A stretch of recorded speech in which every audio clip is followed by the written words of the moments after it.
I changed my career path the day I cried in public. I was listening to Alex Blanchette, an associate professor of anthropology at Tufts University, discuss his work with factory farms. He witnessed firsthand the mistreatment of pigs and migrant workers. He explained how some workers would wear diapers to work because they were denied bathroom breaks. This is one of many examples of how large corporations maximize their profits by requiring nonstop labor from vulnerable, in this case, largely undocumented communities, and how our health is so connected to the health of the planet and animals.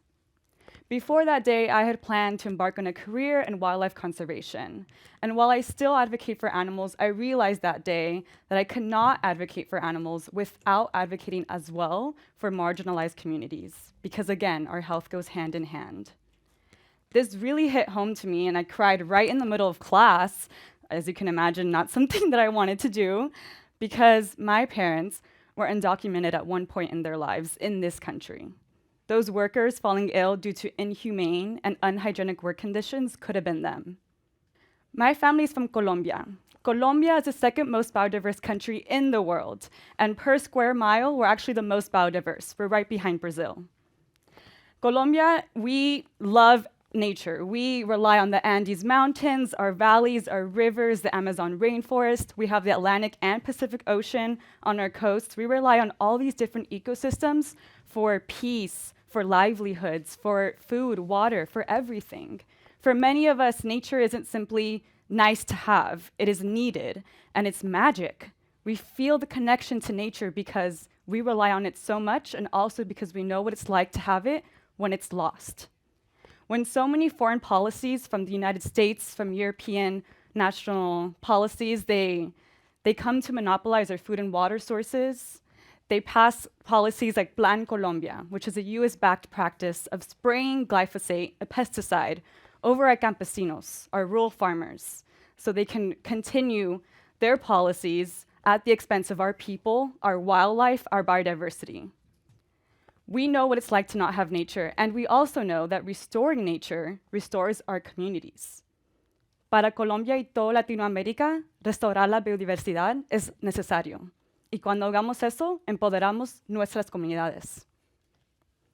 The reason that we have this disconnection to nature is because we are building systems in the ego mindset, and we need to switch to the eco mindset.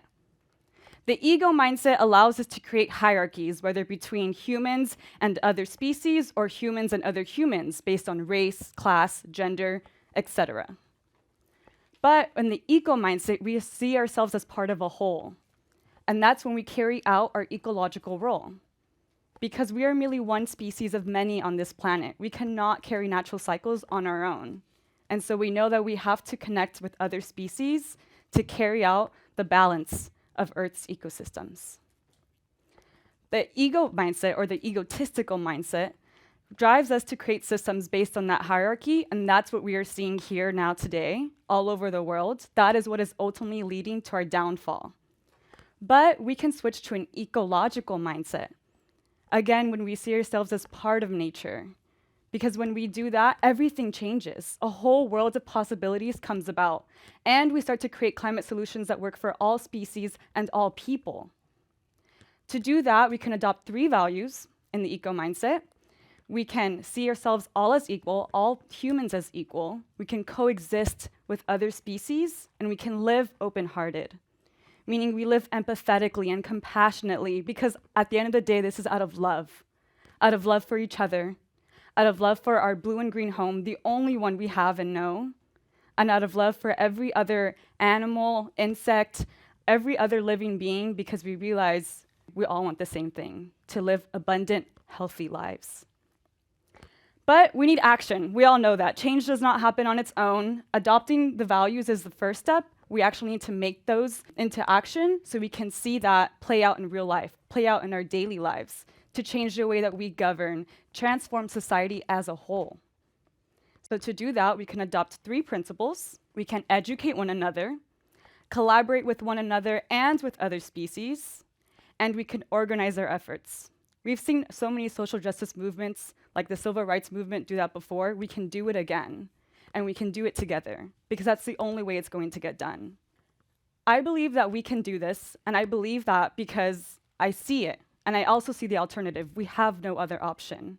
When we separate humans from nature, we tend to create solutions that actually don't work for us or other species. Like, in the name of conservation, many indigenous peoples have been evicted from their homes, their ancestral homes, so we can build national parks not just in the US, but around the world.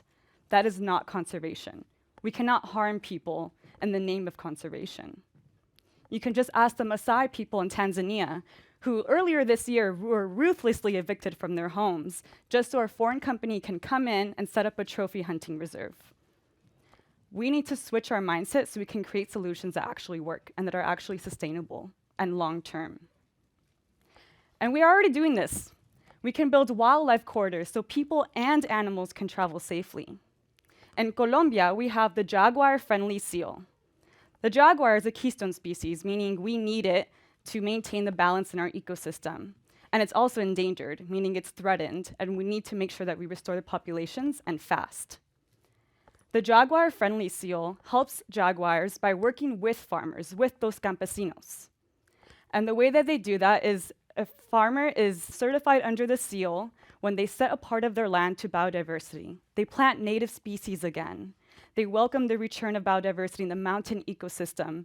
And we see jaguars are coming back to that range. They're restoring their habitat. And this helps all other wildlife, because if you have jaguars, you have their prey as well, and you have the plants as well. It's a whole system that's coming back.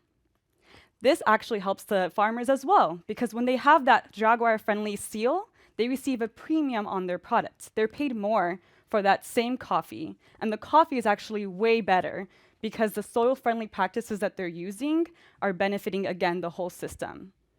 These are what we call win-win solutions. This is what we call coexistence. I'm here today because I believe that we can implement these solutions, and so that we can actually benefit one another and actually see the world that we want to create happen. I believe it because I see it everywhere. I see it in tree planting initiatives, especially in urban communities where tree canopy has just been lost due to racist policies in the past, like redlining, that still affect us today. This creates wildlife habitat right in the middle of the city as well, where it's most needed. So it's benefiting, again, the communities in the area and the animals. I see it in beach cleanups, where we reduce the effects of pollution and we welcome the return of nesting sea turtles. I also see change in urban farms. This is right in the middle of the city. It's a regenerative farm where we create pollinator habitat. We restore the soil again. And we uplift and value our workers. This also increases access to healthy foods, because many communities, as you may know, do not have quick access to that healthy food, and we all deserve that. But I'm just one person. If I believe that we can do this, I mean, what will that do? I want all of you to believe it as well. So I want us to do an exercise. I want us all to close our eyes, try not to fall asleep. And I want you to envision the world that you want to create, the world that you want to live in. If climate change were a thing of the past, if all people were truly treated equally, and if coexistence was a norm, what do you see yourself doing? Maybe gathering organic vegetables from your backyard garden. Or if you're like me, you see yourself swimming with turtles and manta rays in crystal clear waters. Or maybe you're taking a walk in the woods. Whatever that vision is of that world, whatever you want to see, whatever world you want to help create, really grasp onto that. And once you have, open your eyes. We can create all of our visions a reality, but to do so, we have to first recognize our rightful place in nature. Not above other species, but working in harmony with them. Not above other humans, but working together and realizing that, again, we all want the same thing.